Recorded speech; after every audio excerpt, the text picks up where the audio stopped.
What up? Welcome to my channel. Today I will be recapping season 2, episode 9 of BMF. Just remember on your way out, if you like the video, hit the like button. Also hit the subscribe button. All right. First scene starts out with Meech and the crew arriving at ATL. They go back 2 days before this. Terry, he didn't understand why Meech was playing favorites with B. Mickey, because if anybody else did what B. Mickey has done, they would have been unalive by now. Meech, he doesn't want to unalive anybody from BMF. Instead, he wants to focus on setting up shop and expanding in ATL so that they can find new lieutenants. Terry, he didn't understand why Meech need to do that because they already have people around them that they can't trust. And on top of that, they have a batch of 500 bricks that's coming in. And Meech, he wants to use this as an opportunity to lock down distributors at Freaknik. Meech plans to hit up Goldie and Ty Washington for contacts. Terry understood that part, but he believes at some point Brian is going to offer B. Mickey a deal. Terry wanted Meech to choose either them or B. Mickey. He also asked Meech if he was 1,000% sure that B. Mickey wouldn't even take the deal. But according to Meech's body language, he definitely had doubts. Terry suggested taking B. Mickey down to ATL and leave him there for good. Although Meech is reluctant, he did agree. So this sounds like a smurder to me. Meech loves B. Mickey, but he knows deep down that it needs to be done. B. Mickey is definitely a threat.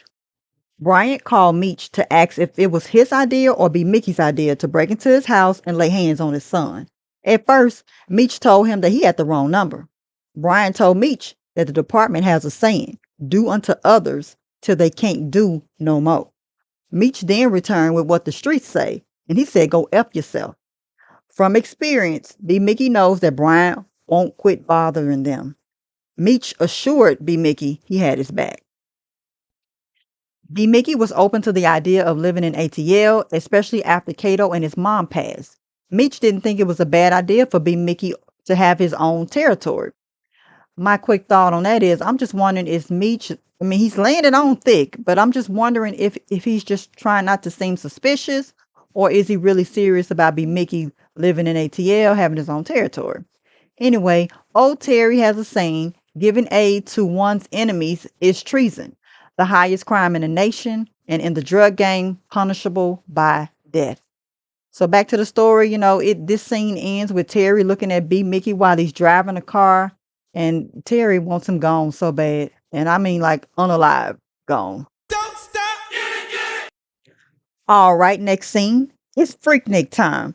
And the boys are having fun until Shane started doing some dumb ish to a girl named Irene. She's trying to get away from Shane, but he's forcing himself on her. So Remy stepped in and he punched Shane in the face. Meech, he considered it to be a violation for a man to put paws on a woman. He demanded Remy to leave. Remy, he asked Meech what he wanted to do. Meech let it be known that he was going to handle Shane, and if he kept talking, he would add him to the list. Remy, being a smart guy he is, he gave Meech his first and last name, which is Remy Ransom, and he wanted Meech to spell it right. So Triggerfinger B. Mickey, he jumped in, and he let Remy know that he could try to fit his name on a bullet. Remy, he didn't want the smoke, so he walked off. Meech, he immediately checked Shane for his actions that caused that situation. He was so mad that he kicked Shane out the group. But Shane wasn't tripping because Meech didn't have the power to kick him out of PA. So Sterling stepped in and he kicked him out. According to Meech, he was telling Sterling that Shane was bad for business and there would come a time that he would get pinched and he would get charged with a word that rhymes with grape and he would start snitching to save himself. Shane is one of Sterling's top earners.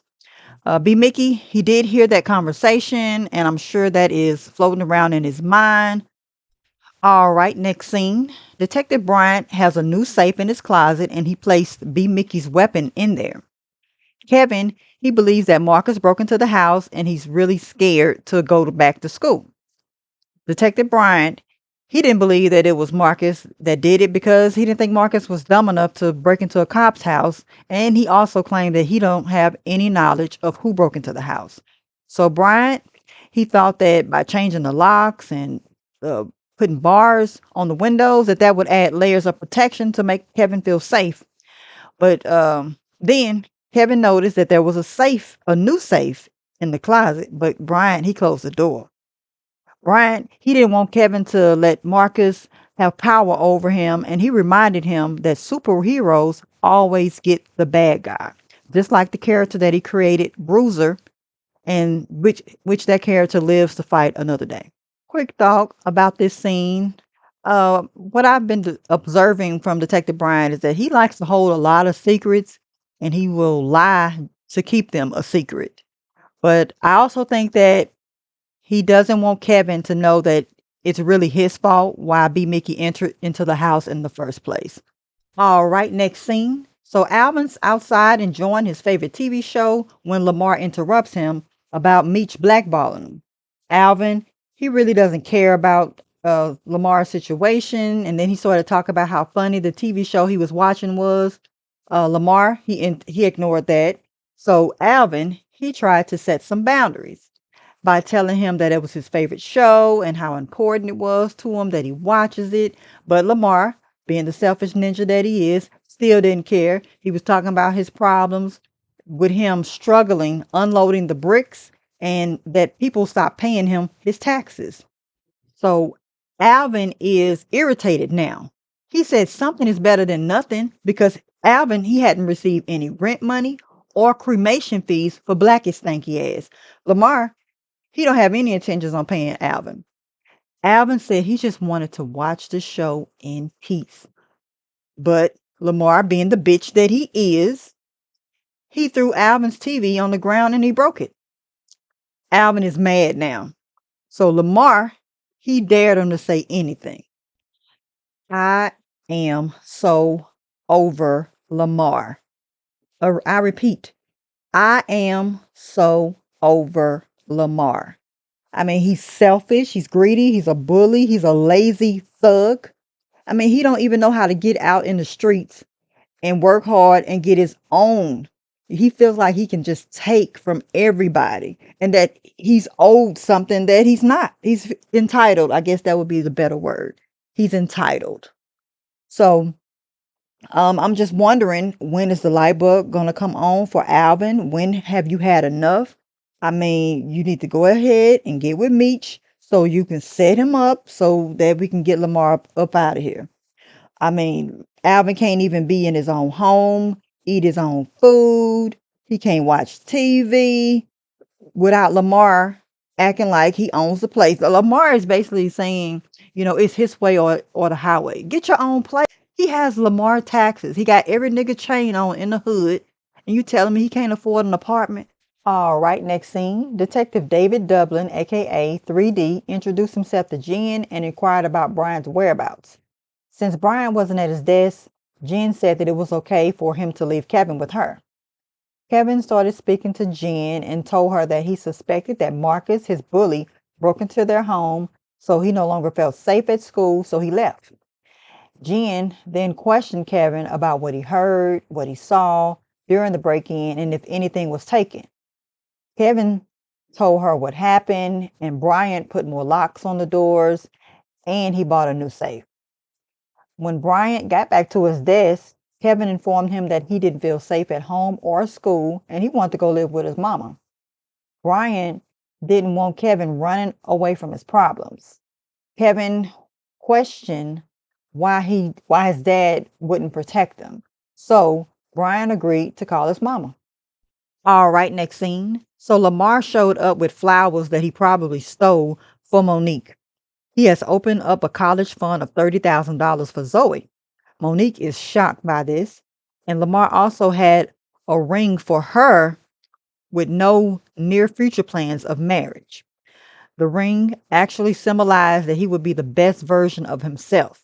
Monique is shocked yet again, and she felt that he wasn't making it easy for her. And to end the scene, he actually bought party favors, a little sniff sniff. My thoughts about this scene is, Monique, don't let this man fool you. He has shown you who he is. So I'm just really worried about her plan and if she's actually going to be able to carry it out, but I really have serious, serious doubts. All right, next scene. So they arrive at Goldie's house, and Goldie's happy that Terry cut that mess off the back of his head, and she referred to B. Mickey as a toothpick. And she asks, who was he? Meech told her that he was Fam. So Meech gave her the money for helping them at the rim shop, and that he also needed her help to clean money at one of her clubs. But since they don't have enough trust established, she didn't feel comfortable doing that. So Terry comes in and tell her that they've been hustling and trying to make contacts and find a new spot. All they needed was an olive branch. Meech's warm smile is the reason Goldie invited them to the birthday party at Magic City.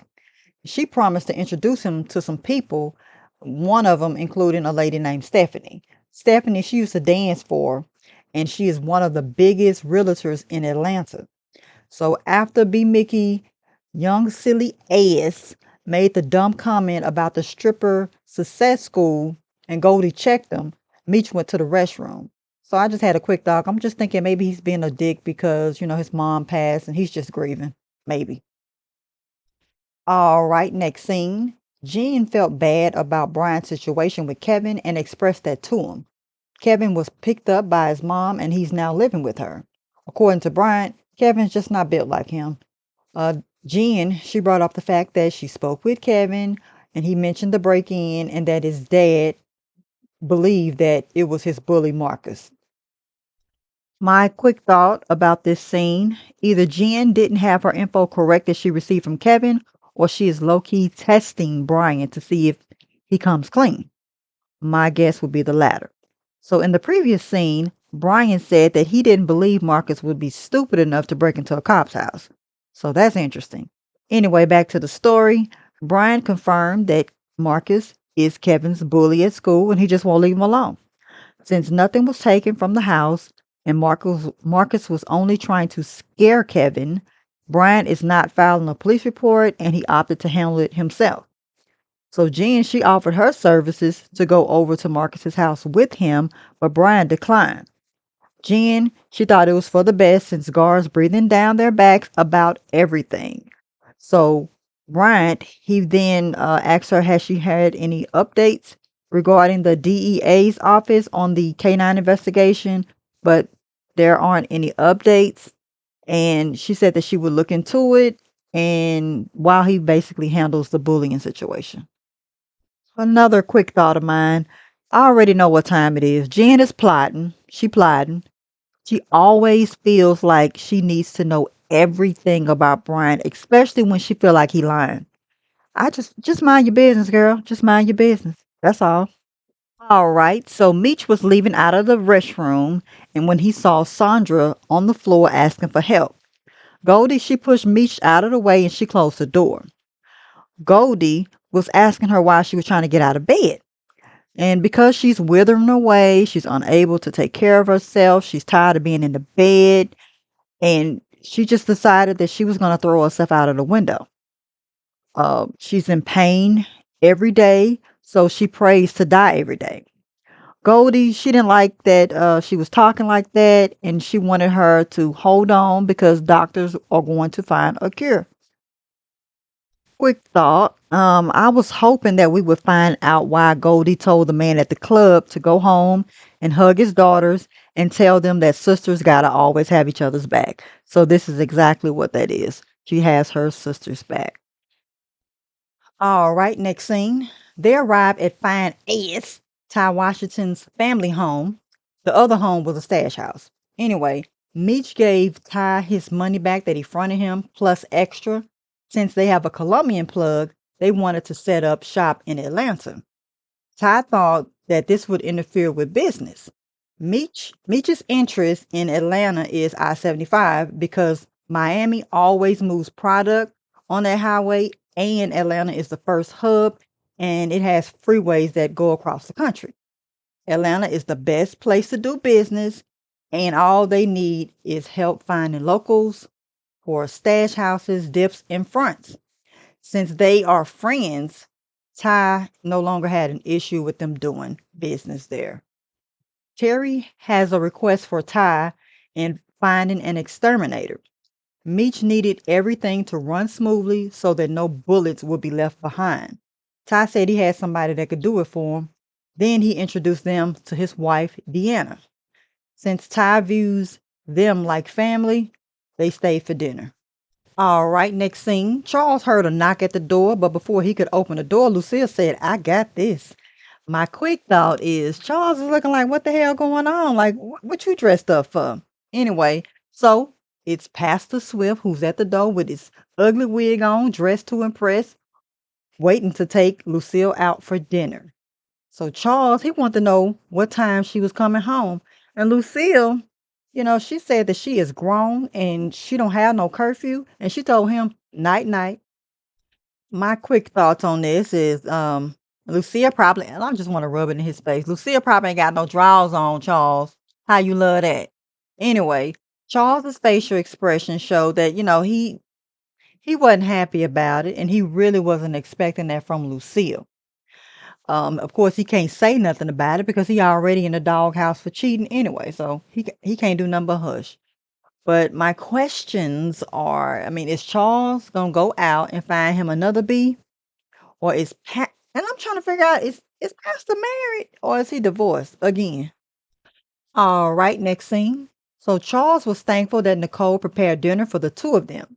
If they divorced, Nicole didn't know which parents she was gonna live with. According to Charles, divorce was not an option. Nicole didn't understand why he would stay in a marriage being so unhappy. Charles wasn't entertaining that conversation with her. Nicole, then became frustrated because Terry and Charles refused to talk to her about anything substantial. I noticed that she didn't say Meech. Interesting. No matter what happens, Charles assured Nicole he would always be there for her.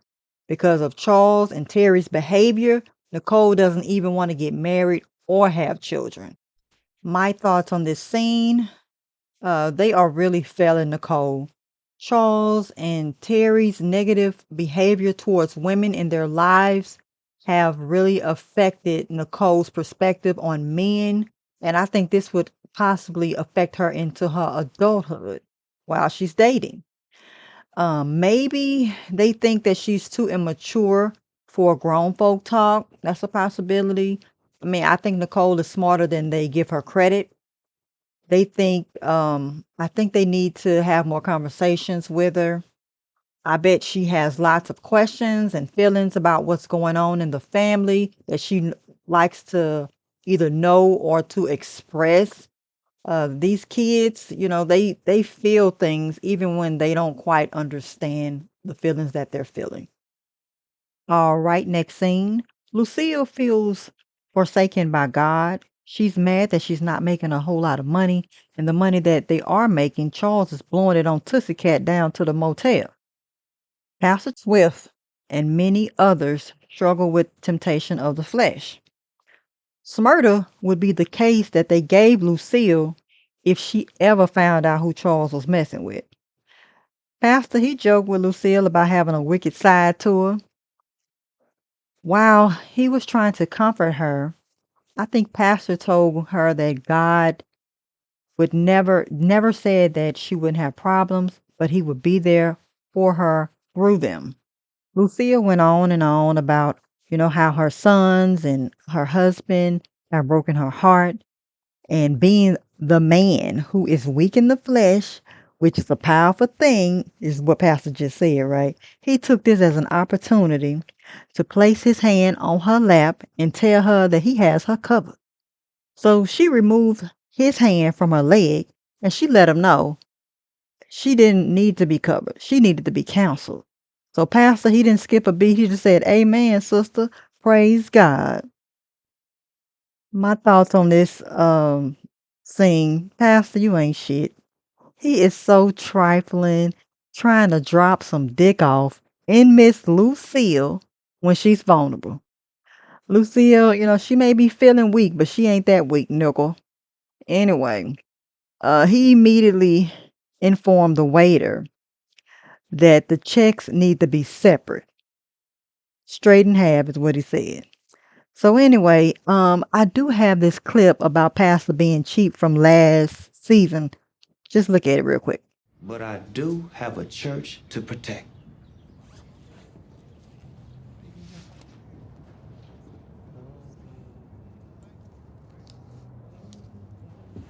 Thanks for waiting for me, Brother Flannery.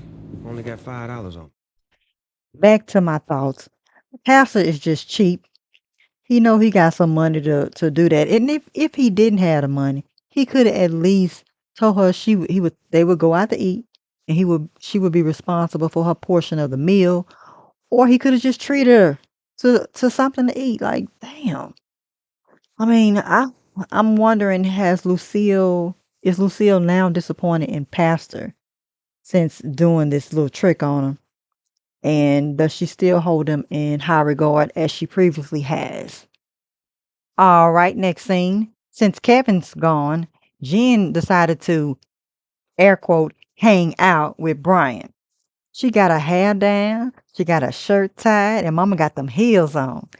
Clearly, she came over to smash and to get some information.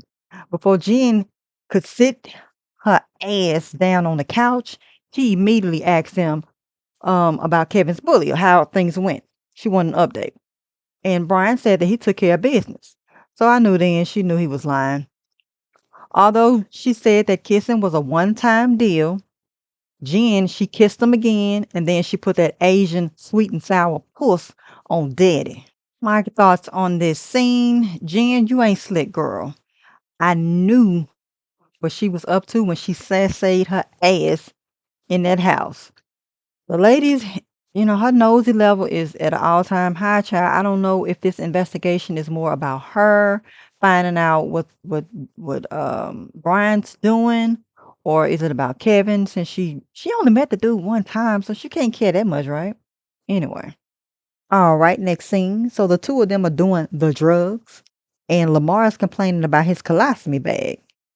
It was Monique's idea for them to do, well, for him to do crack so that he could feel better and his meter get hard again.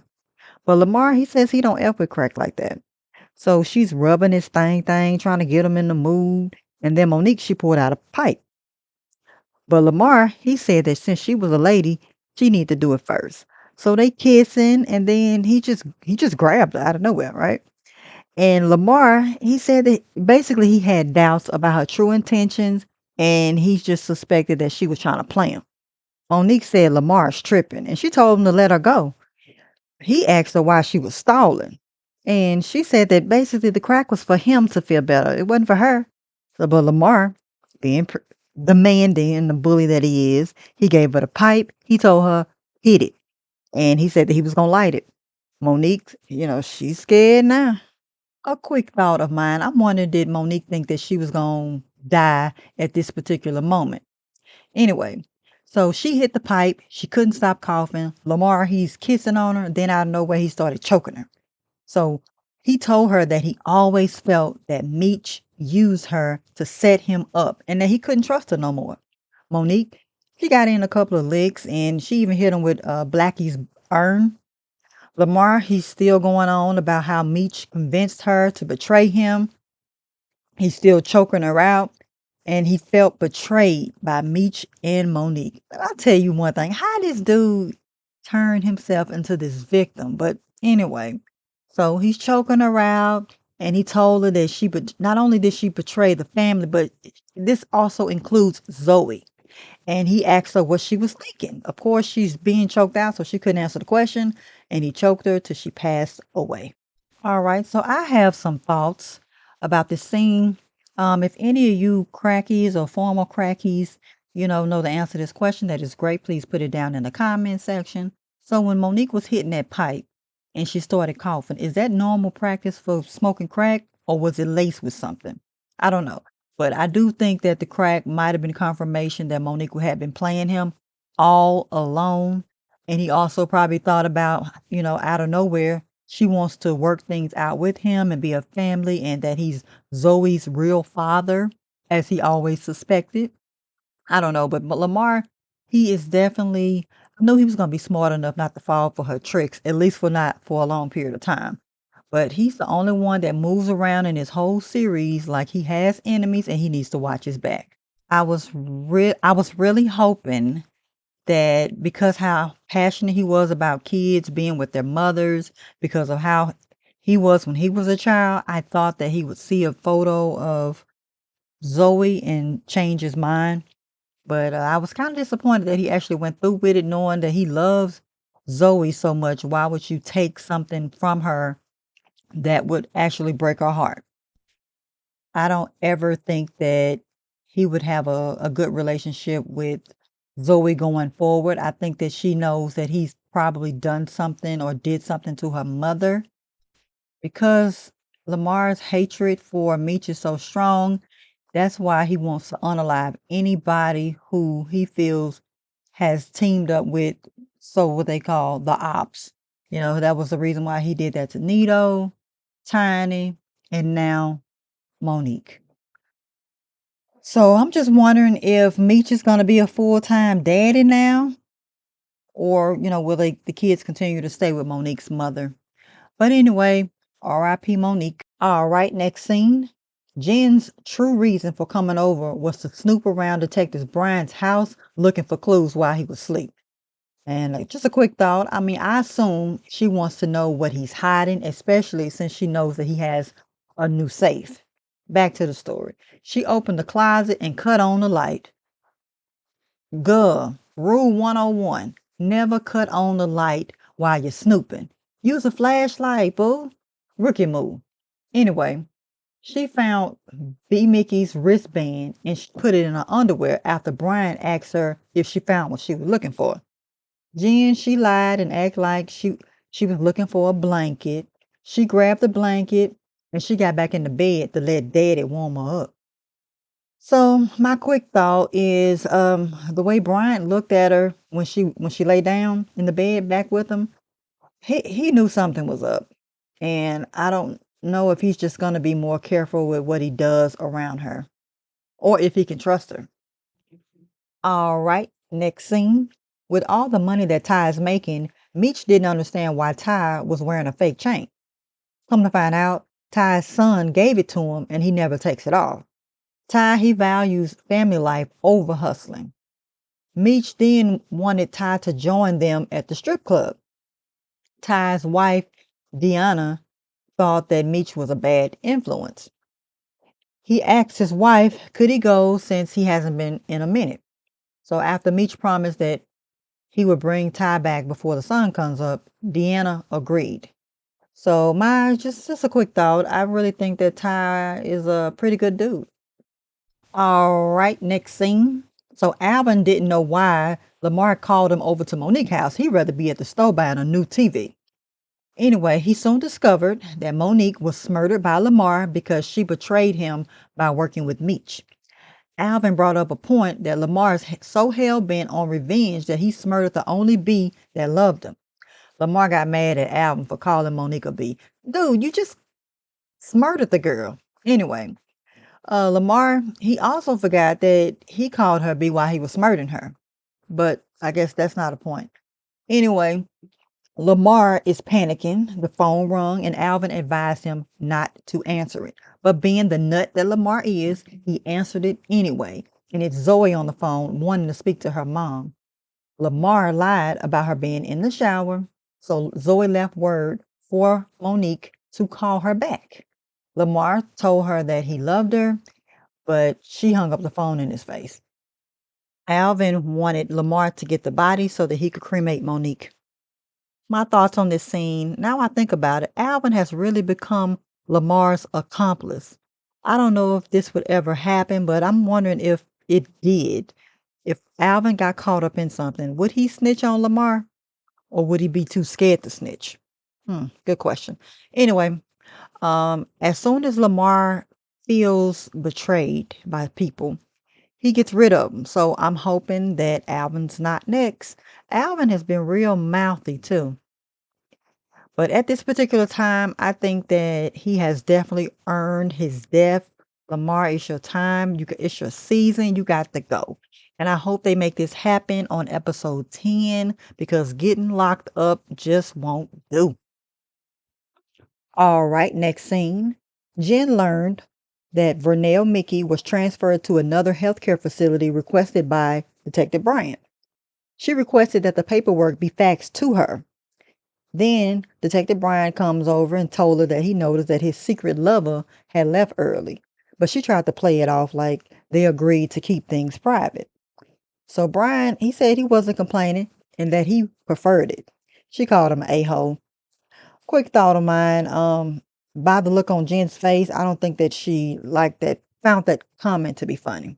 But anyway, the paperwork is now faxed over to Jen, so she has the balls now to go over to Bryant and tell him that she found B. Mickey's hospital bracelet in his house. Bryant came clean and told her as a favor for B. Mickey, he transferred his mom to a better facility and he sent her back after B. Mickey disappeared. It's not his fault that his mom passed, but B. Mickey is mad at him and he broke into his house. Jen asked if he knew what transparency meant. Because he broke into his home, this was what Brian is saying, and he locked Kevin in a closet, he did not want to compromise Jen when he found B. Mickey. Brian encouraged her to go to Gar's office and to complain, but Jen said that she was going to keep it between them. But this is strike two for Detective Bryant, far as Jen is concerned. He assured her it wouldn't happen again, and he would tell her everything she wanted to know if she wanted to hear it or not. My thoughts on this scene, Jen is a smart girl, but she has to ask herself, why would B. Mickey break into his home, not take anything, or do any serious damages on the inside of the house? Make it make sense. Will Jen find B. Mickey's weapon? All right, next scene. Meech saw a guy in the crowd making a sale and he decided to approach him. Dice is his name and he has people from Atlanta to Texas. They all introduced themselves to each other, and when Meech introduced B. Mickey to Dice, B. Mickey didn't even want to dap him up. He looked like he didn't even want Dice knowing his name. It was weird. I don't know what's going on with B. Mickey. Meech wanted to do a meetup with Dice that night at Magic City. Then B. Mickey pulled Meech over to the side and he was like, we're about to run these ninjas and blow the F up. Meech said, that's why I brought you here. All right, next scene. Sweet Nicole cooked her mom something to eat, but Lucille wasn't hungry. Nicole encouraged her to eat and express that she wants to take care of her mom just like she does for everyone else. So then there's a knock at the door, and guess who it is? It's Ho-ass Mabel. Mabel thanked Lucille for letting her use her skillet. Lucille told her, you can borrow anything of mine at any time. And I'm thinking like, no, you don't, girl. But she has been doing it. Anyway, Mabel was about to leave until Lucille insisted that she stay. She wanted to talk to her. Mabel, she looked a little nervous after Lucille told Nicole to go upstairs. Lucille informed Mabel that Charles has been having an affair, and she is crying and carrying on. Lord. Lucille felt something was wrong, but Charles kept telling her that everything was fine. She went on about women knowing that something isn't right. And then Mabel confirmed, saying that always trust your woman's intuition because it's hardly ever wrong. Lucille, she knew that Mabel had been through cheating before. And then she started getting on her knees. I don't know if she was trying to pray with her or she was just wanting to just cry out to her on her knees. I don't know what she's doing. But anyway, Mabel went in her purse to look for some tissue. And Lucille knew immediately when she saw the matchbox that Mabel put on the table. It was from the Easy Motel. So she knew that she was cheating with her man. So she let Mabel know she found a receipt from the same motel in Charles's jacket. Meanwhile, Nicole was sitting on the stairs listening, and Lucille said that she was wondering what she would do to the bitch. She called her that. The bitch that broke up her happy home. And she thought about going upside her head. Don't think about it, be about it. Mabel tried to speak, but Lucille told her to shut her effing mouth. Mabel, she tried to get up and leave. Then Lucille grabbed the skillet, telling her that she thought all this time that Charles was building a shed for her, but instead he was drying up her dry ass walls. Mabel, she never meant to hurt Lucille, and that's why she broke it off. Yeah, right, girl. My thoughts on that. You didn't care if you hurt her. That's a lie. Your Tussie cat was ultra wet in the kitchen the other day, Lucille's kitchen, when you were trying to borrow that skillet. You just didn't mean to get caught, ho. Anyway, back to the story. Lucille didn't believe that because she's not a fool. And she told Mabel to stay away from her and her family. And if she didn't, she was going to walk her like a dog up and down the streets, just like Mama Joyce does, drag hoes through Atlanta. Anyway, Mabel is officially dead to Lucille, and she told her to leave the house. Lucille, she then broke Charles's guitar, yelling how much she hated him. All right, next scene. So Terry's meeting with the exterminator about his pest problems. The plan is to unalive B. Mickey later on that night at Magic City. Since people die all the time outside of their club, it wouldn't be a problem getting this done. And Terry paid the man, and they went on their way. And I'm thinking, here goes Terry with another one of his plans. All right, next scene. So Brian's talking on the phone with his ex, Gloria, about Kevin. Gloria wants Brian to sign a waiver so that Kevin can go to therapy, and he agreed. Brian wants Kevin to take self defense classes. According to Brian, she raised her voice at him and he hung up the phone. So Detective 3D then made an announcement that Gar wants to see everybody in the war room and that Timmons found a drug wrapping outside of a stash house last night and the fingerprints belong to Harold Boone Mills. He was arrested that morning, and Brian was surprised that Timmons found that and Boone was actually stupid enough to leave fingerprints. All right, next scene. So they arrive at Magic City. B. Mickey is feeling naked because he don't have a strap on him. Meech said the only strap he needed was a Jimmy strap. So Tina introduced Dilla to Meech. She actually attends Clark University and she's paying her way through school. Meech wanted to hook Dilla up with B. Mickey, but Dilla wanted to be with Meech. So Meech, he paid the lady, he gave her enough money to cover the semester, and then they went off to the black light room.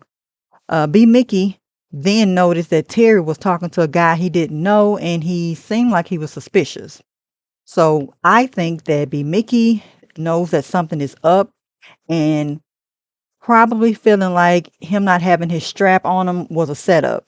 And I also wonder, is this some type of D-Wiz situation where Meech wanted to get, um, you know, get B. Mickey some puss before he died? I think that's interesting. All right, next scene. So Meech is having a good time dropping dick off in Dilla. Then after they finish, he asked her name. It's Cordilla. So they went on about calling each other names, country and whatnot, and Dilla started staring at his dick. And then she changed his name from Meech to Big Meech because nothing is little about him. So she touching all on it and whatnot. And my thought is at least he used a rubber. All right, next scene. So B. Mickey is suspicious of the whole club at this point because he knows something's up. And he didn't feel like being entertained by Hoop. And he told him, F you. So Knuckles is over in the club, enjoying him a lap dance and whatnot. And this stripper said that this is her first time dancing for a man in a wheelchair. So Knuckles, he let it be known he didn't want her to be fooled by his short legs because he said he got long dick for days. Knuckles cracks me up. All right, next scene. So Goldie introduced Stephanie, who is a top realtor in Atlanta, and she asked them what were they interested in. And Meech wanted multiple spots with attached garages. Then Terry said that he wanted to be private, no maintenance, and no nosy neighbors. And she said that she would look for potential listings and she'll get back with them. Goldie took this as an opportunity to explain to Meech what he saw at her house. Sandra is her baby sister, and she is dying from AIDS. And she feels that her sister is her responsibility. And she just said that she ensures that Sandra is being fed, clothed, and bathed. And although the situation is tough, she will go the extra mile for her sister. And this goes back to the previous episodes where she talked about sisters have to have each other's backs. So anyway, we got Remy and his homeboy Claude. I think Irene was over there as well. And they saw Meech in the club, and he was saying that he heard that they were setting up shop there. So it's totally obvious that Remy has a problem with that. And they left the club, and I'm thinking that they about to get some ish started. All right, next scene. So they're leaving the club, headed home. And to be Mickey's surprise, Meech and Ty, they walk off from him. He didn't even know they were gone. So B Mickey, then he noticed that he saw the guy that Terry was talking to in the club, and he knew something was about to go down. That guy pulled out the strap and started shooting. And B Mickey took cover along with everybody else. Then Remy and Clyde started shooting too. Now everybody's shooting.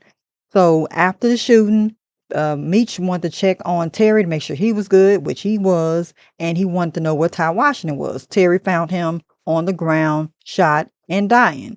Of course, Meech wanted to stay with him. They wanted to call the police, but Terry said that they had to go. All right, next scene. So Meech is crying in the elevator, knowing that he has to break the news to Ty's wife, Deanna, about the shooting. At first, Deanna thought that Ty was drunk and forgot the elevator code. Then she asked Meech, "Where's Ty?" Meech told her about the shooting outside of the club, and he handed her Ty's chain and he asked for her forgiveness. Rightfully so. She's upset. And after Meech said that he would make it right, she slapped him and she demanded that whoever murdered her husband pay for it. And then she told Meech to leave. Well, Meech, you definitely failed at bringing Ty home before the sun came up. RIP to Ty Washington, and I'd like to send a special shout out to his muscles. All right, next scene. Terry couldn't believe what happened at the club and said, "F this place." B. Mickey thought that they were starting over, and he said they could have did that in Detroit. Terry knew B. Mickey could handle stuff like that, but according to Terry, fighting and shooting is not how he gets down. Now, we already know that that's a lie, right? Even if you're not pulling the trigger, Terry, you do get down like that. Anyway, B. Mickey asks, was that the reason why he tried to set him up? Now he's pointing the strap at him and he cocked it. He let Terry know he saw him talking to the hitter that was in the parking lot. And Terry, of course, he lied and said that he was tripping.